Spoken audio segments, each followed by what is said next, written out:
Hello friends, welcome to my channel. പൂ പോലെയുള്ള ഇഡലി തയ്യാറാക്കി എടുക്കുന്നതിനുള്ള കുറച്ച് നല്ല ടിപ്സുകളാണ് ഇന്നത്തെ വീഡിയോയിൽ ഉൾപ്പെടുത്തിയിട്ടുള്ളത്.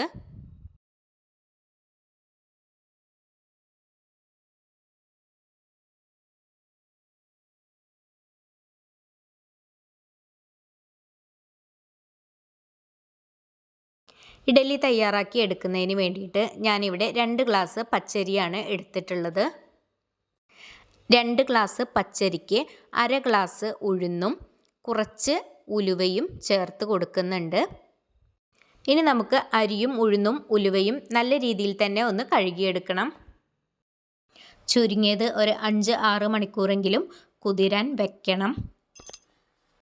ഞാനിവിടെ അരിയും ഉഴുന്നും ഉലുവയുമെല്ലാം കഴുകിയെടുത്തതിന് ശേഷമാണ് കുതിരാൻ വെക്കുന്നത്. കഴുകി വൃത്തിയാക്കിയതിന് ശേഷം ഫ്രിഡ്ജിൽ സൂക്ഷിക്കുകയാണ് ഏറ്റവും നല്ലത്.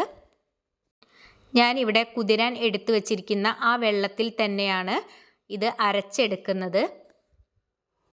ഫ്രിഡ്ജിൽ സൂക്ഷിച്ച് നമ്മൾ അരയ്ക്കാൻ എടുക്കുകയാണെങ്കിൽ മിക്സി ചൂടാവുന്നത് ഒഴിവാക്കാം. അരിയൊക്കെ അരയ്ക്കുന്ന സമയത്ത് മിക്സി പെട്ടെന്ന് ചൂടാവാറുണ്ട്.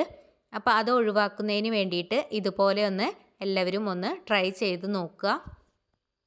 മിക്സിയുടെ ജാറിൽ അരച്ചെടുക്കുന്ന സമയത്ത് ഇതിലേക്ക് ഒരു ഐസ് ക്യൂബ് കൂടി ഇട്ട് അരച്ചെടുക്കുകയാണെങ്കിൽ മാവ് നല്ല സോഫ്റ്റായിട്ട് കിട്ടും. അരിയൊക്കെ അരച്ചെടുക്കുന്ന സമയത്ത് ഇതിലേക്ക് സ്വല്പം ചോറ് കൂടി ചേർത്ത് കൊടുക്കുകയാണെങ്കിൽ ഇഡലി നല്ല സോഫ്റ്റായിട്ട് തന്നെ കിട്ടും.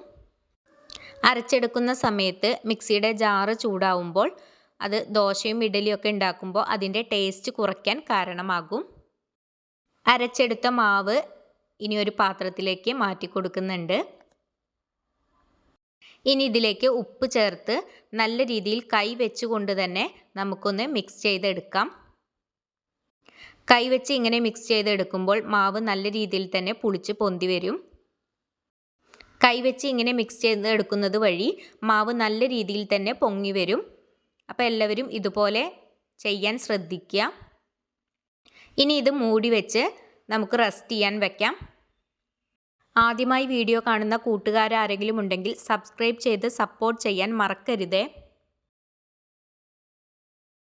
മാവ് നല്ല രീതിയിൽ തന്നെ പൊങ്ങി വന്നിട്ടുണ്ട്. ഇനി നമുക്കിത് ഒരു കയ്യിൽ വെച്ച് ചെറിയ രീതിയിൽ ഒന്ന് ഇളക്കി യോജിപ്പിക്കാം. ഉപ്പ് ചേർത്ത് കൊടുക്കുന്നവർക്ക് ഈ ടൈമിലാണെങ്കിലും ഉപ്പ് ചേർത്ത് കൊടുക്കാവുന്നതാണ്.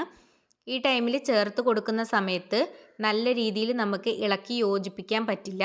അപ്പോൾ ഉപ്പ് മാവിൽ പല ഭാഗങ്ങളിലും ചേരാതെ വരും. അതുകൊണ്ടാണ് ഞാൻ നേരത്തെ തന്നെ ചേർത്ത് കൊടുത്തത്. ഇനി ഇഡ്ഡലി തട്ടിലേക്ക് നല്ല രീതിയിൽ തന്നെ എണ്ണ തേച്ച് പിടിപ്പിക്കാം. നല്ലെണ്ണയാണ് ഏറ്റവും നല്ലത്. ഇഡ്ഡലി തട്ടിലേക്ക് മാവ് ഒഴിച്ചു കൊടുക്കുന്നതിന് മുമ്പ് ആദ്യം തന്നെ നമുക്കിതൊന്ന് ചൂടാക്കി എടുക്കാം. തട്ട് ഒന്ന് ചൂടായതിന് ശേഷം ഇതിലേക്ക് ഓരോ തവി മാവ് ഒഴിച്ചു കൊടുക്കാം. ഒരു 8-10 മിനിറ്റിനുള്ളിൽ ഇഡലി കുക്കായി വരും. വീഡിയോ കണ്ടുകൊണ്ടിരിക്കുന്ന സമയത്ത് നിങ്ങൾക്ക് ഇഷ്ടപ്പെടുകയാണെങ്കിൽ ഒരു ലൈക്ക് തരികയും നിങ്ങളുടെ കുടുംബങ്ങളിലേക്ക് സുഹൃത്തുക്കളിലേക്ക് ഷെയർ ചെയ്യുകയും ചെയ്യണേ. ഇഡലി കുക്കായി വന്നിട്ടുണ്ട്. ഇനി നമുക്കിത് പാത്രത്തിൽ നിന്നും മാറ്റി കുറച്ച് വെള്ളം തളിച്ച് വെക്കാം. ചൂടൊന്ന് ആറിയതിന് ശേഷം നമുക്ക് ടീസ്പൂൺ ഒന്നുമില്ലാതെ കൈകൊണ്ട് തന്നെ ഈ ഇഡലി എടുക്കാൻ പറ്റും. ഇതുപോലുള്ള നല്ല നല്ല വീഡിയോസൊക്കെ നമ്മുടെ ചാനലിൽ ഉൾപ്പെടുത്തിയിട്ടുണ്ട്. കാണാത്തവരൊക്കെ ഒന്ന് കയറി കണ്ട് സപ്പോർട്ട് ചെയ്യുക. ഇഡലിയുടെയും ദോശയുടെയും കൂടെ കഴിക്കാൻ പറ്റിയ ഒരു കുഞ്ഞു കറിയുടെ റെസിപ്പി കൂടി ഇതിൽ ഉൾപ്പെടുത്തുന്നുണ്ട്. ഇതിനായിട്ട് കുക്കറിൽ സവോളയും തക്കാളിയും വെളുത്തുള്ളിയും പുളിയും ചേർത്ത് കൊടുക്കുന്നുണ്ട്. ഇനി ഇതിലേക്ക് ആവശ്യമായ പൊടികൾ കൂടി ചേർത്ത് കൊടുക്കുന്നുണ്ട്. ഉപ്പ്, മഞ്ഞൾപ്പൊടി, മുളക് പൊടി, സാമ്പാർ പൊടി, കായം പൊടി ഇവയെല്ലാം ചേർത്ത് ആവശ്യത്തിന് വെള്ളവും ചേർത്ത് നല്ല രീതിയിലൊന്ന് കുക്ക് ചെയ്തെടുക്കാം. കുക്കറിൽ ഒരു 2 വിസിൽ വരുന്നത് വരെ വെയിറ്റ് ചെയ്യാം. നിമിഷ നേരം കൊണ്ട് തയ്യാറാക്കി എടുക്കാൻ പറ്റിയ ഒരു കറിയാണ്. അപ്പോൾ ഇവിടെ കുക്കായി വന്നിട്ടുണ്ട്. ഇനി ഇത് ഒരു കയ്യിൽ വെച്ച് നല്ല രീതിയിൽ തന്നെ ഒന്ന് ഉടച്ച് യോജിപ്പിക്കാം.